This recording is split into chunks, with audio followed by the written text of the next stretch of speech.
আমি কিন্তু এখন স্বাস্থ্য সচেতন। না না, চিনি খাই না, তেলও খাই না, নো অয়েল। ফ্যাট বার্ন করতে হয়, বার্ন। না বন্ধু, তোমরা চাও আমি একটু হেলথ কনসিয়াস, একটু জিম করে আসি। হ্যাঁ, রাইতে তো ভাত খাই না, আমি 9টার পরে পানি খাই না। একটু বাদাম, প্রোটিন। আপনার দাওয়াতে আসতে পারবো না, অনেক তেলের খাবার। হেলদি জিম করতে আমার খুব ভালো লাগে। বার্ন। এই সরো সরো, জগিং করতেছি, একটা রুটিন বানাইছি। তুমি তো ডায়াবেটিস, এখানে কত calorie? Hello calorie, oh sorry Kakuli. Protein, multivitamin, calorie. মানুষ বার্গারও খায়, 10 জনের 9 জনই ব্যায়াম করে না। কানেরও একটা ব্যায়াম আছে, কনসিয়াস। একটা চকলেটে যত ক্যালোরি, তো 14 গোষ্ঠীতে তত ক্যালোরি। আমার পুরা শরীরেই মোটিভেশন, ক্যালোরি বার্ন। না না, এগুলা খাই না। রক্ত সঞ্চালন। তুমি কি চিনি খাও? হ ভাই।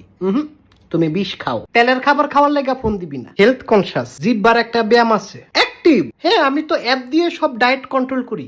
তুমিও করো করো, আল্লাহ মাফ করুক। তুমি কি জিম করো না? Green tea, burn. আমি আর খাইতে পারবো না কাঁচা পেঁপে।